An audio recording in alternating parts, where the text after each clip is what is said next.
대한민국 헌법 제1조에는 대한민국은 민주공화국이다. 대한민국의 주권은 국민에게 있고 모든 권력은 국민으로부터 나온다 라고 쓰여 있습니다.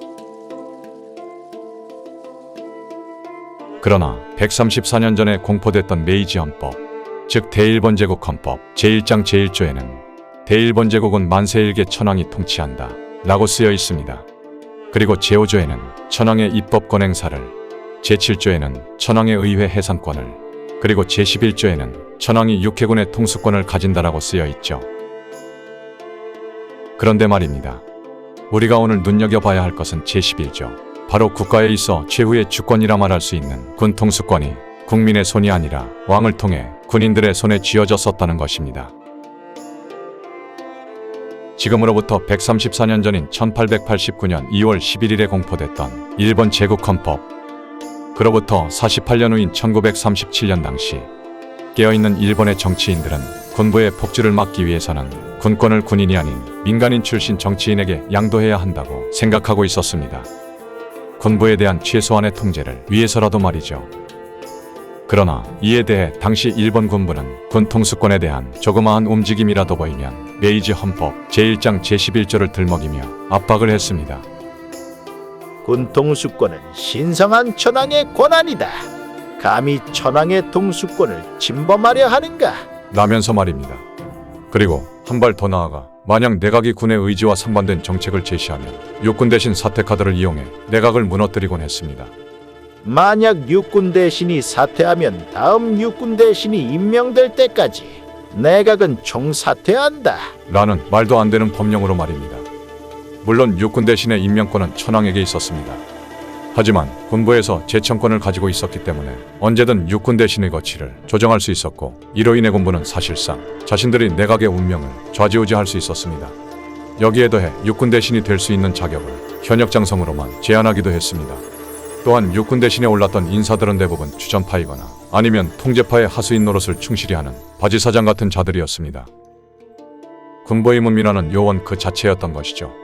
이렇듯 일본의 군부는 비상식적인 법령과 천황을 방패로 삼아 자신들의 권력을 유지함으로써 일본을 지배할 수 있었고, 대신 천황은 그 대가로 대번영이라는 직속기관을 부여받음으로써 군부와 우호적인 관계를 유지할 수 있었습니다. 자신들만을 위한 완벽한 기득권의 카르텔을 형성했던 것이죠. 더구나 이런 군부의 순회를 이루는 것은 단 하나의 파벌, 통제파뿐이었습니다. 그러다 보니 통제파의 폭주에 제동을 걸 수 있는 세력은 어디에도 없었던 것입니다. 결국 이런 것들이 앞서 수차례나 언급했던 일본 패망의 주요 요인이 되고 말았습니다. 그리고 천황의 대번영. 대번영은 본래 일본 육군 성내에 일개부서에 지나지 않았습니다. 그러다 1893년 5월 19일 칙령 제52호 전시 대번영조례에 의거해 육군성에서 독립, 천황 직속의 참모본부로 승격됐습니다. 덕분에 천황은 육군성의 육군 대신, 해군성의 해군 대신에 도움 없이도 각 군의 참모총장을 통해 직접 군대를 통솔하고 전쟁까지 치를 수 있게 된 것이죠. 이로써 일본은 전쟁이라는 중차대한 사안에서도 내각을 완전히 배제시켜버린 것입니다. 이러려면 도대체 내각을 둔 이유가 무엇일까요? 결국 당시 일본은 말로만 내각제국가였지 실은 전제군주 국가 또는 전체주의적 병영국가나 다름이 없었던 것입니다. 어쨌든 평상시 일본 제국군의 지휘는 육군은 참모본부, 해군은 군령부에서 각각 수행했습니다. 그러나 전시체제가 되면 육군의 참모본부는 대번영 육군부로, 육군의 참모본부격인 해군의 군령부는 대번영 해군부로 바뀌어 천황이 대원수의 자격으로 대령령을 통해 육군을 지휘하고 대해령을 통해 해군의 명령을 내리는 구조로 변환됐습니다. 그런데 이마저도 1937년 중일전쟁이 발발하자 대번영 설치령을 뜯어 고쳐버립니다. 전쟁이 아닌 사변 시에도 대번영을 설치할 수 있게 바꿔버린 것이죠.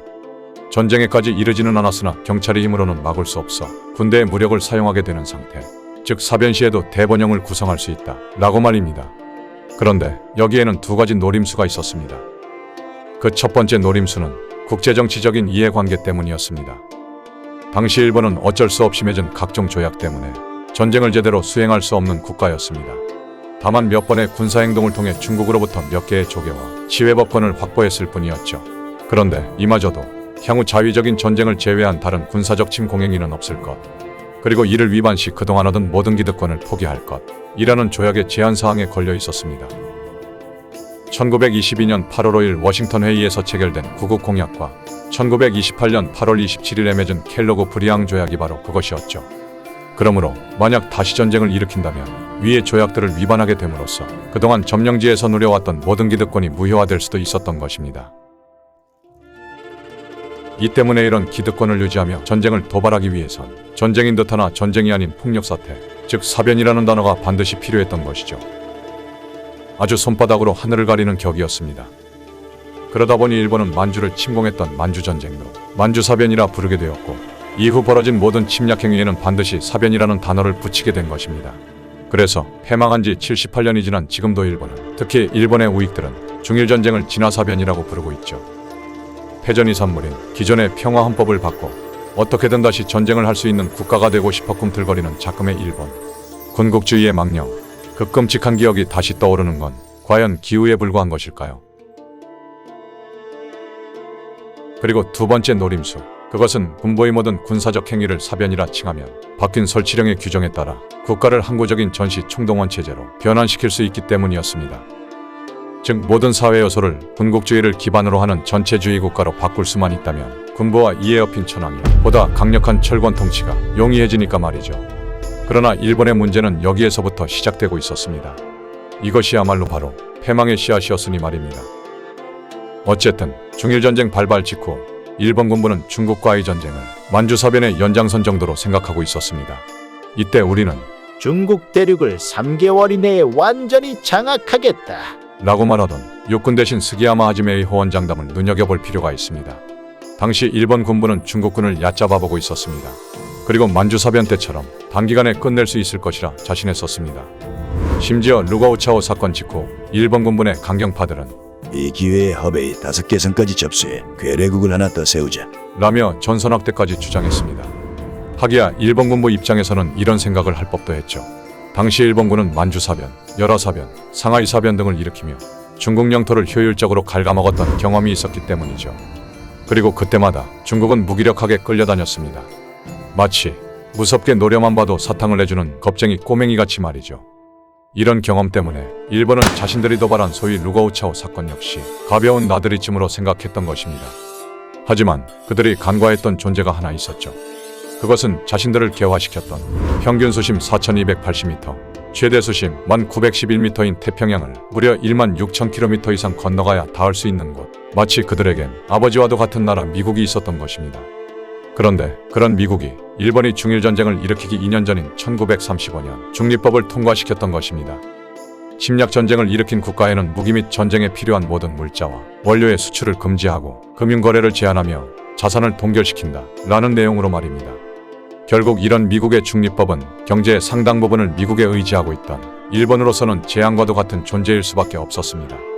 그런데 1937년 12월 12일 난징 대학살이 한창 자행되던 시기, 난징 인근의 양쯔강하고 근해에서 작전 중이던 일본 해군 소속 항공모함 가가의 함상 폭격기가 양쯔강 유역을 순찰 중이던 미국 아시아 함대 소속의 리버급 연안포함 하나이를 침몰시켜버린 사건이 발생했습니다.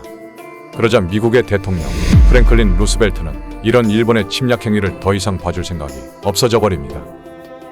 그리고 그는 일본 외무 대신 히로타고 키에 우리는 파나이오 격침을 즉각 보상하고 항공모함 가가의 함장을 즉시 해임할 것이며 아울러 귀국의 깊은 사죄의 말씀을 전합니다. 라는 지극히 저자세의 친서를 받았음에도 격리조치라 불리는 중립법을 만지작거리기 시작합니다. 그렇습니다. 어찌 보면 일본과 미국에게 있어서 태평양 전쟁의 시작일은 1937년 12월 12일이었을지도 모르겠습니다. 많은 사람들이 일본이 진주만을 공습한 1941년 12월 7일을 태평양 전쟁의 시작일로 알고 있습니다만, 실질적인 태평양 전쟁의 추이를 보면 일본군의 침략 행위에 제동이 걸린 곳은 태평양이 아니라 광대한 중국 대륙이었고, 이를 주시하던 미국이 무한한 경제력이라는 자신들만의 필살기로 1937년 12월부터 일본을 제재, 막강한 공업력과 군사력으로 1945년 8월 15일 일본을 끝장내버렸던 것입니다. 그럼에도 태평양 전쟁 당시 일본군 사망자 200만 명 중 절반이 중국 전선에서 전사했고, 1943년 중반까지 일본군 예산의 절반 이상이 중국에 투입된 것을 보면 태평양 전쟁 당시 일본군의 주전선이 중국 전선이었던 것은 분명한 것입니다. 그것은 중국이 군인과 민간인을 합쳐 무려 3,700만 명이라는 인명 손실을 보며 일본을 막아낸 사실만 봐도 알 수 있습니다. 다시 말해, 만약 중국이 일본의 멱살을 잡고 있지 않았더라면 미국 역시 이기긴 했어도 꽤나 고달픈 전쟁을 치렀을 테니까 말이죠. 그러고 보면 제2차 세계대전의 전역 중 아시아 전역의 주전선은 중국 전선이요, 유럽 전역의 주전선은 소련 전선이었습니다. 소련 역시 이 전쟁으로 3천만 명에 육박하는 인명 손실을 입으며 독일을 막아냈던 독일 패망의 1티어였으니까요. 그 덕분에 태평양 전선의 미국처럼 서방연합국도 큰 손실 없이 유럽 전선에서 승리할 수 있었던 것입니다. 그런데 역사는 역시 역설적인 아이러니의 연속인 것일까요? 86년이 지난 지금, 이제는 거꾸로 일본이 중국의 멱살을 잡아주면 미국이 기축통화라는 어마어마한 흉기와 천조국이라 불리는 무시무시한 군사력, 그리고 1년 12달 하루도 빼먹지 않고 전쟁 행위를 함으로써 터득한 압도적 전술교범으로 중국과 일전을 벌일 태세이고, 유럽 역시 세계대전 당시 주축국의 중심이었던 독일이 나토라는 서방 동맹기구의 중심이 되어 우크라이나 전쟁을 기화로 삼아 냉전 이후 또다시 러시아와 대치하게 됐으니 말입니다. 1937년에 중일전쟁이 일어났으니 전쟁이 일어난 지도 어언 86년이 지나가고 있습니다. 100년을 단위로 연도를 끊는 한 세기가 다 지나가고 있다는 것입니다. 그리고 혹자들은 지금 이 시기에 거대 전쟁 100년 주기설을 거론하며 다시 세계대전이 일어날 수도 있을 것이라고 경고하고 있습니다. 그런데 우리의 대한민국, 우리는 도대체 지금 어디에서 있는 걸까요?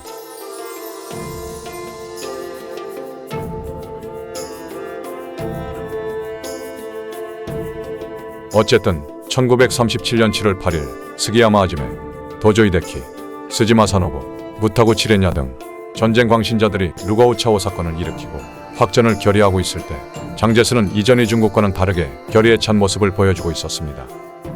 그 역시 대일 결사항전의 의지를 불태우기 시작한 것이죠. 그러자 이런 중국의 움직임을 본 일본의 고노에 후미마로 총리는 어쩔 수 없이 관동군이 도발을 사후 승인할 수밖에 없게 됩니다. 그리고 결국 그는 스기야마 하지메가 주창했던 3개 사단의 증파를 최종 승인하게 되죠.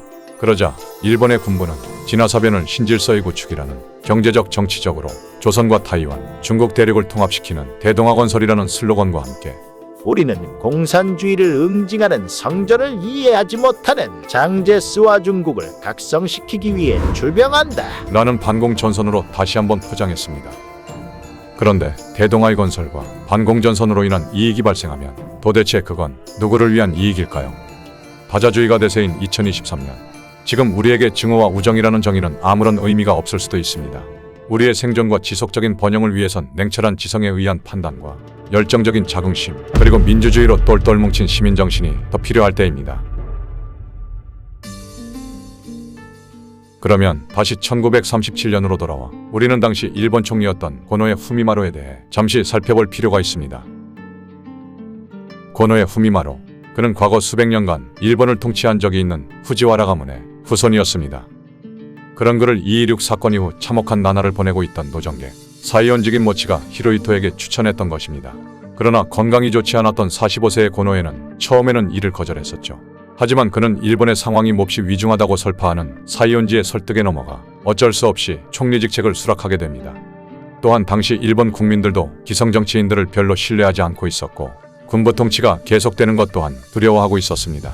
그리고 지식인들 역시 그가 파시즘의 물결을 막아주리라 기대하고 있었습니다.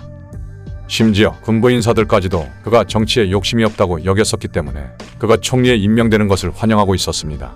이에 그도 더 이상 거절할 수만은 없었던 것이죠. 총리직 수락 후 그는 취임 일성으로 이런 얘기를 했습니다. 이 나라는 국가개혁을 요구하고 있습니다. 정부는 사회주의자와 파시스트가 아니라 국민의 목소리에 귀를 기울여야 합니다. 라고 말이죠. 그런데 그런 그가 취임한 지 얼마 되지 않아 루가오차오 사건이 일어났던 것입니다. 그리고 중일전쟁으로 확전된 지 6개월 후 최소 30만 명이 무참히 살해된 난징 대학살 사건까지 일어나 버렸죠. 그런데 당시 고노에는 난징에서 일어난 잔혹행위에 대해 아는 것이 별로 없었습니다. 군의 보고가 그에게는 제대로 올라가지 않았었기 때문이었죠. 사실 고노에는 사회주의자였습니다. 그러다 보니 명문 귀족 집안의 자제이긴 했지만 그는 재벌, 기성 정치인, 특권층을 싫어했고 그런 것에 관한 급진적 에세이를 쓰기도 했습니다. 그 당시 기준으로는 매우 진보적인 민주인사였던 것이죠. 어쨌든 이런 그의 사회주의적 신념은 그가 총리가 된 뒤에도 변하지 않았습니다. 그런데 그는 여성적 성향을 가진 남자였습니다. 나아가 고통스러울 정도의 예리한 감각을 지닌 인물이기도 했죠. 그래서인지 이런 그의 성향은 그가 어떤 문제를 결심하기까지 긴 시간이 걸리는 원인이 되기도 했습니다. 대신 일단 결심하면 무슨 일이 있어도 그 결심을 바꾸지 않았죠. 그는 그야말로 난공불락이었습니다. 라고 말한 고노의 개인 비서의 훗날 회고를 보면 이런 그의 성향을 잘 알 수 있습니다. 또한 그는 보수적인 한계 역시 분명히 가지고 있었습니다. 비서는 이 점에 대해서도 이렇게 증언했습니다. 그는 우리가 상상하는 것보다 훨씬 더 귀족적이었습니다. 라고 말이죠. 그는 천황제를 신봉했었고 다소 개혁적이긴 했지만 전통적인 일본 귀족식에도 매우 경도돼 있었던 것입니다. 다시 말해 한 발은 과거에 다른 한 발은 미래에 담근 당시 일본 상류사회의 과도기적인 군상이었던 것이죠. 그리고 그는 조국에 대한 의무감과 거기에 냉소주의까지 매우 깊다 보니 아무도 믿지 않으려 했습니다. 심지어 자기 자신까지 말이죠. 자제력 있고 세련되긴 했지만 실제 생각이 뭔지 알아내기가 무척 어려울 정도로 복잡한 사람이었던 것입니다. 그래서인지 그는 존경하는 인물도 별로 없었습니다. 한 번은 그의 비서가 그에게 일본의 역사적 인물 중에 누구를 가장 존경하는지 물어본 적이 있었습니다. 그러자 그는 없네 라고 단호하게 말했습니다. 그러자 비서는 러일 전쟁의 영웅 도기 장군이나 도고제독도 그렇습니까? 라며 다시 한번 그에게 물었습니다. 그러자 그는 전혀 아니야 라고 대답했다고 합니다. 그런데 그의 비서가 그에게 물은 질문은 당시 일본인들에게 영웅으로 대접받던 인물만을 콕 집어 물어본 것이었습니다. 그럼에도 그의 답변은 매우 이례적이었고 단호했던 것이죠. 다시 말해 그의 대답에는 반전주의자적인 감성이 그대로 녹아 있었던 것입니다. 반면 그는 따뜻한 감정을 느끼고 있던 히로히토에게는 격이 없이 대하곤 했습니다. 다른 사람들이 천황 앞에서 경직된 자세로 의자 귀퉁이에 엉덩이를 걸치다시피 하고 앉아있을 때 그는 팔과 다리를 쭉 뻗은 자세로 앉아있곤 했었는데 그것은 그가 무례해서라기보다는 히로히토에게 깊은 친밀감을 나타내기 위해서였다고 합니다. 나아가 자신도 천황 못지않은 명문가 출신임을 나타내고 싶었기 때문이기도 했죠. 어쨌든 중일전쟁이 일어나고 심지어 난징대학살까지 일어나면서 중국 문제 해결에 대한 희망이 갈수록 사라지고 있을 때 그는 이 문제를 해결하려 필사적으로 뛰어다니고 있었습니다. 협상을 통해 어떻게든 평화를 끌어내보자는 생각으로 말이죠. 그래서 그는 일단 영국을 중재국으로 선택하려 했습니다. 하지만 육군은 중일 양국에 모두 우호적인 독일을 선택하라며 그를 압박했죠. 당시 히틀러가 장제스에게는 무기와 군사고문단을 수출하고 있었고 일본에게는 반코민테른이라는 연대의식을 가지고 있었다는 것이 그 이유였습니다. 어쨌든 휴전 협상이 시작됐습니다. 이에 장제스도 이를 긍정적으로 받아들이기 시작했죠. 그러나 항상 일본의 안정을 위협하는 두 가지 병폐, 즉 개코구조와 기회주의가 이 상황에서 또다시 나타나고 맙니다. 중국에서 큰 승리를 했다는 소식이 전해지자 육군 대신 스기야마가 나서서 돌연 협상의 문턱을 높여버린 것입니다. 이에 고노에의 노력은 모두 헛수고가 되고 말았죠. 그리고 상황이 이렇게 돌아가자 워싱턴에서 중국 대사와 루스벨트 대통령 간의 모종의 면담이 있은 뒤 장제스 역시 일본의 협상 조건이 지나치게 광범위하다고 주장하며 협상 테이블을 걷어차버렸습니다. 이때부터 미국의 대중국 지원이 시작됐던 것일까요? 고노에는 자신의 조국 일본이 중국이라는 광활한 구렁텅이에 깊이 빠져들기 시작했음을 깨닫게 됩니다. 어쨌든 이런 그가 중국을 넘어 태평양으로까지 번지게 되는 미증유의 대전쟁, 태평양 전쟁으로 치닫으려는 일본 군부의 마카파식 폭주를 과연 막을 수 있을까요? 이후 그의 정치적 거취에 대해선 다음에 또 다루겠습니다. 한편 일본군은 3개월의 단기 전투로 볼 정도로 가벼운 전쟁이라고 여겼던 자신들만의 성전, 이른바 진화사변을 시작한 지 1개월 만에 그만 진창에 빠져버리고 맙니다. 8월의 우승 전투와 상하이 전투에서 재앙을 맞이하게 된 것입니다. 88사단이라 불리는 장제스 직할 독일식 정예부대 용전분투로 엄청난 충격과 공포를 경험하게 된 것이죠. 장제스가 초빙한 독일인 군사고문 알렉산더 폰 팔케나우젠이 독일군 이명성을 다시 한번 입증했던 것입니다. 독일군 장비와 독일군 편제로 독일식 훈련을 받고 독일군 고문관의 전략까지 투입되자 중국군은 괴물이 된 것입니다. 일본군은 이때까지 봤던 오합지졸의 중국군과는 전혀 다른 또 다른 신생 중국군과 맞닥뜨리게 된 것이죠. 어떤 전선이든 대략 3만 명이면 중국군을 충분히 상대할 수 있을 것이라 생각했는데 그 예상이 뒤집어지기 시작했던 것입니다. 일이 점점 꼬여가기 시작한 것이죠. 반면 넘쳐나는 인구로 전투력이야 어찌됐든 중국은 병사들을 계속 쏟아내고 있었습니다. 상하이 전투에 참가한 중국군이 예비로 돌린 병력만 해도 20만이 넘었으니 말이죠. 여기에 자활 훈련된 독일식 사단의 엄청난 전투력은 벙커와 철조망을 이용해 차근차근 일본군을 학살하기 시작했고, 이에 수세에 몰린 일본군은 10만 명의 병력을 추가로 상하이에 투입할 수밖에 없게 됩니다. 그러나 이것은 당시 일본군이 전선에 투입할 수 있는 병력의 최대치였죠. 중국군은 예비로 돌린 20만의 병력을 빼더라도 무려 60만 명이 넘는 병력을 상하이에 투입했는데 말입니다. 이렇게 일본은 중국이라는 거대한 늪으로 점점 빨려 들어가기 시작했던 것입니다.